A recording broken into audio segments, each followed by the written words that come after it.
Amado e bondoso Deus, receba a nossa oração quando suplicamos a Ti para que nos prepare ouvidos e coração para o Teu falar. Alimenta-nos, ó Pai, com a certeza de que esses dons que Tu nos dá são dons que queremos colocarmos a serviço da Tua graça e do Teu reino. Por isso, inspira-nos com o sopro do Teu Espírito, porque lâmpada para o nosso pé é a Tua palavra e luz para o nosso caminho. Amém. Querida comunidade, amados irmãos e irmãs em nosso Senhor Jesus Cristo, tantas vezes incompreendida num passado longínquo, a parábola dos talentos já foi distorcida e usada para fundamentar e justificar situações de escravidão e o direito de patrões sobre os seus escravos. Evidentemente, foi um erro. É irreal e absurdo conceber que Jesus Cristo, que viveu para servir e sofreu a morte de um escravo, defenda a escravidão de pessoas, a injustiça e a opressão. As parábolas de Jesus não podem ser deslocadas da sua história e das nuances do tempo de Cristo. Tampouco não podemos fazer interpretações forjadas, negando ou floreando as situações de dores sociais que são denunciadas dentro das parábolas que Jesus conta. Por mais que Jesus aponte para o reino de Deus, nas entrelinhas das suas histórias estão contidas sérias críticas aos cenários que se impõem. Por mais que haja algumas analogias compatíveis com o reino, algumas vezes as parábolas não deixam de ser um extrato do reino. Também, juntamente com isso, esboçam uma realidade contraditória daquilo que o reino espera de nós. O que está por detrás da parábola dos talentos? Qual a lição de vida que se aplica para nós? Na época de Cristo, havia uma escravidão escancarada, praticada pelos romanos e pelos judeus mais afortunados. O povo sofria com o cerceamento da sua liberdade e com a alienação imposta pelo poder religioso. Altas cargas tributárias, desapropriação de terras, desemprego, venda da sua própria mão de obra como trabalho escravo, era algo comum que muitos colocavam panos quentes. A parábola dos talentos denuncia uma situação de escravidão e injustiça. Uma denúncia real de uma situação vivida pelos pequenos proprietários de terras e famílias empobrecidas. Eles perderam tudo, tornaram-se escravos. Nela, a parábola que ouvimos, um patrão, ao viajar, confiou grandes quantias em dinheiro a 3 escravos. Ele não informa o que eles devem fazer com estes talentos, não sugere como usá-los, como investi-los, ou se devem simplesmente guardá-los. Cada um deve decidir o que fazer com o que recebeu. Mas o seu retorno se pauta na cobrança e na prestação de contas do que foi entregue. A confiança depositária do patrão se tornou uma negociação financeira de lucros e dividendos. Naquela época, em algumas traduções se fala em talento.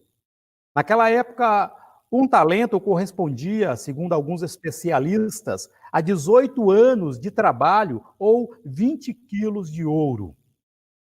Aquele patrão, ele confiou 5 talentos a um, 2 talentos a outro e 1 talento ao terceiro. Não é pouco, é uma soma considerável. Os 2 primeiros multiplicaram os talentos em 100%. O terceiro, que recebeu apenas 1 talento, enterrou o dinheiro. O texto diz que ele teve medo do seu senhor, pois ele era muito severo. O patrão acaba elogiando a atitude dos 2 primeiros servos e pune o terceiro. Nos assusta um pouco a fala do terceiro servo. Ele acusa o patrão de ser alguém severo, que colhe onde não semeia e ajunta onde não espalha. Queridos, podemos afirmar que Deus, ele colhe e ajunta o que não é dele? Por isso precisamos de cuidado na correlação direta dos personagens do texto com o reino de Deus. Tratar o patrão como sendo Deus, os escravos como sendo a humanidade, nos parece um pouco imprudente.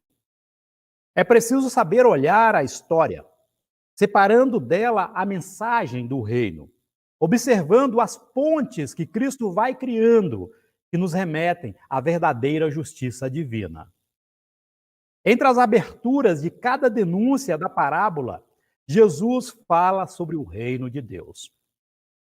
Deus é nosso único Senhor, e sim, Ele confia em nossas mãos bens preciosos. Contudo, Deus não se ausenta da nossa presença como o patrão fez. Se a letra da parábola aponta para a injustiça, para a escravidão humana, a letra do Evangelho nos fala da nossa completa dependência de Deus, que jamais nos abandona. Enquanto os escravos agem por medo, servir a Deus é a resposta que damos diante da completa liberdade que conquistamos através de Jesus Cristo. O patrão da parábola pode até parecer ser bondoso, mas trata os seus servos como meros escravos que lhe devem o lucro do capital emprestado, tornando-se impiedoso, taxativo, arbitrário. Isto é algo bem contrário de Deus, que nos trata como filhos e age com misericórdia e compaixão. O escravo faz uma confissão de culpa. Ele se encoraja em dizer a causa de ter enterrado a moeda. Ele não mente sobre o que ele fez com o dinheiro, pois teve medo de arriscar e contabilizar possíveis perdas.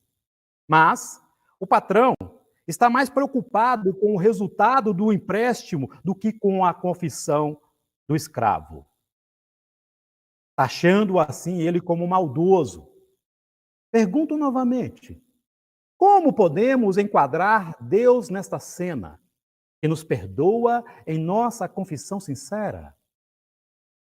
Por mais que a relação e o objetivo do patrão na parábola com seus servos sejam diferentes da relação de Deus conosco, algo permanece e ali Jesus Cristo insere a palavra do reino. Deus quer saber como lidamos com os talentos que ele confiou a nós.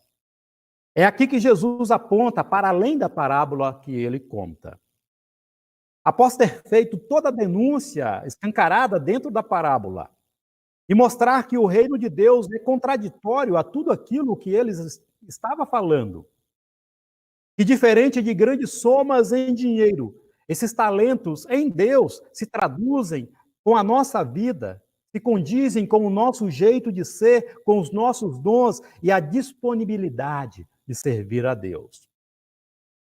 Olhando pela perspectiva do reino, não podemos colocar nos ombros de Deus a culpa de não termos feito bom uso daquilo que ele nos confiou. Deus irá nos fazer uma pergunta diferente do patrão da parábola.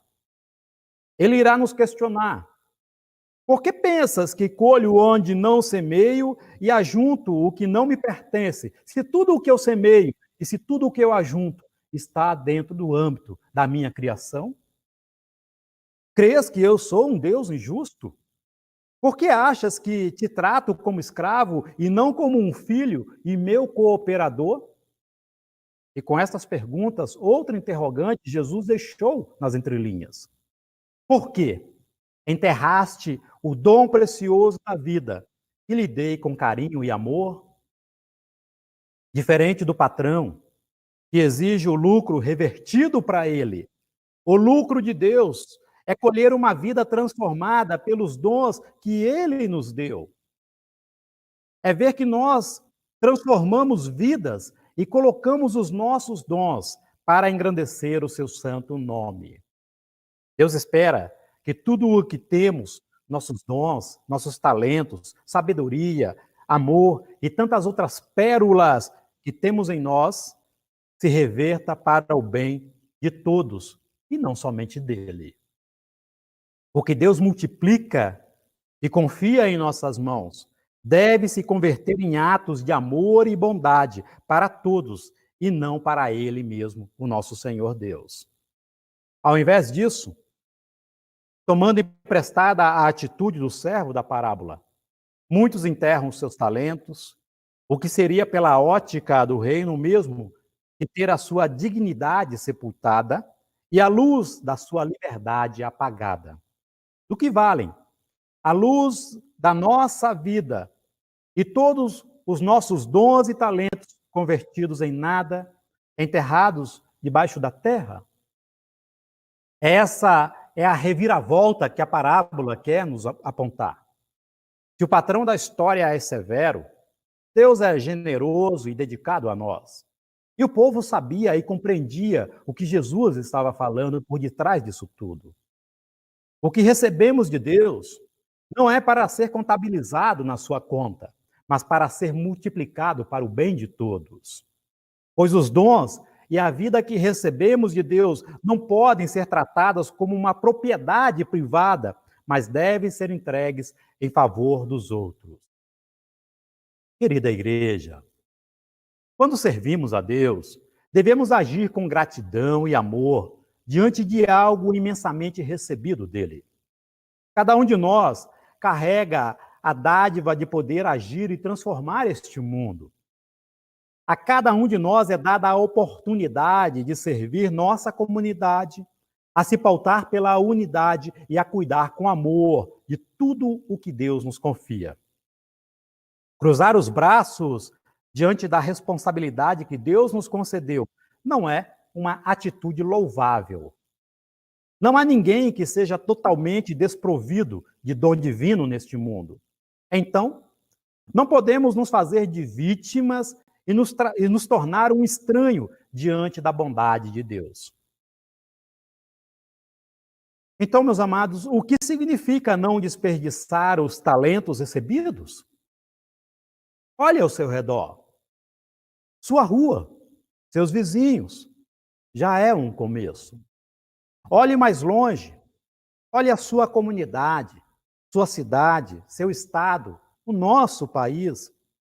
Não existem pessoas totalmente fracas que não possam ajudar de alguma forma o outro. Não existem pessoas completamente fortes que nunca precisem de ajuda. Sempre podemos oferecer algo de bom e receber algo de bom. Salve almas para Deus. Convide pessoas para participarem da sua comunidade. Leia a Bíblia para alguém. Visite ou ligue para alguém que precisa de palavras de conforto. A decisão é sua. Onde você está agora é uma grande oportunidade de servir a Deus e se envolver em algo grandioso e transformador, levando mais pessoas e almas para próximo do Senhor. Você deve decidir o que vai fazer com as bênçãos que recebeu de Deus. Não há fortuna maior no mundo do que esta. Mas o preço que Jesus pagou para que pudéssemos tê-la foi alto. Não arrisquem perder tudo, enterrando-os no nada. Luz divina em nós, que permanece escondida e enterrada, não ilumina nem a nós e nem aos outros. Se movimente em direção do que é preciso ser feito em prol de Deus, pois Deus se coloca à frente daqueles que semeiam os sinais do seu reino. Meus queridos, eu oro para que os nossos talentos sejam bens preciosos do amor doado ao outro e do serviço a Deus neste mundo. Graça e paz em nosso Senhor Jesus Cristo. Amém.